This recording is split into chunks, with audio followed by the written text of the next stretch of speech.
વડોદરા મહાનગરપાલિકા વેરા વસૂલાતની કડક કાર્યવાહી હાથ ધરવામાં આવી છે ત્યારે મકરપુરા એસટી ડેપો ખાતે કેન્ટીન અને ઓફિસને સીલ મારવામાં આવી હતી। વડોદરા મહાનગરપાલિકા દ્વારા વેરા વસૂલાતની કડક કાર્યવાહી હાથ ધરવામાં આવી છે ત્યારે મકરપુરા એસટી ડેપો ખાતેથી કેન્ટીન અને ઓફિસને સીલ મારવામાં આવી હતી। વડોદરા મહાનગરપાલિકા દ્વારા બુધવારથી બાકી વેરા વસૂલાતની કડકપણે કાર્યવાહી હાથ ધરવામાં આવી હતી ત્યારે બુધવારે મકરપુરા એસટી ડેપો ખાતે કેન્ટીન અને ઓફિસને સીલ મારવામાં આવી હતી। વોર્ડ નંબર 19ના અધિકારીઓ દ્વારા એસટી ડેપોના બાકી નીકળતી 46 લાખ રૂપિયા જેટલી રકમની વસૂલાત માટે આ કામગીરી કરવામાં આવી છે। આ કામગીરી દરમિયાન મુસાફરોને અડચણ ન પડે તે માટે એન્ટ્રી એક્ઝિટ સહિત વિભાગને સીલ મારવામાં આવી ન હતી।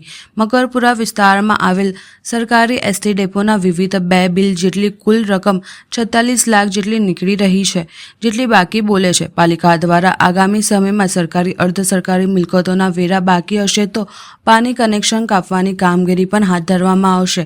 ખાનગી મિલકતોને સીલ કર્યા બાદ પાલિકા તંત્ર દ્વારા સરકારી અર્ધ સરકારી મિલકતો પાસેથી પણ વેરાની કડકપણે હાથ વસૂલાત કરવામાં આવશે। હાલમાં વર્ષ 24-25ના બાકી વેરાની વસૂલાતની ઝુંબેશ ચાલી રહી છે। એના ભાગરૂપે આજ રોજ વોર્ડ નંબર 19 દ્વારા મકરપુરા એસટી ડેપોની ઓફિસના જે વેરા બિલ બાકી હતા 46 લાખ જેટલી વેરા બિલની રકમ બાકી નીકળતા વોર્ડ નંબર 19 દ્વારા તેની ઓફિસ અને કેન્ટીન વિભાગને સીલ કરવામાં આવેલો છે અને પબ્લિકની એન્ટ્રી અને એક્ઝિટને ચાલુ રાખવામાં આવેલી છે અને કેશ જે ટિકિટ બારી છે એને પણ આપણે ચાલુ રાખી છે। ચોક્કસથી જે આપણે ખાનગી મિલકતોને વેરા વસૂલાત માટે આપણે સીલ કરીએ છીએ અને રેસિડેન્ટ મિલકતોના પાણી કનેક્શન કાપી રહ્યા છે। એવી રીતે સરકારી મિલકતોના પણ વેરા બિલ બાકી હોય તો તેની પણ કડક ઉઘરાણી ચાલુ છે। આવી રીતે કોઈ પણ મિલકત બાકી હશે તો તેને સીલ કરવામાં આવશે અને કડક ઉઘરાણી કરવામાં આવશે।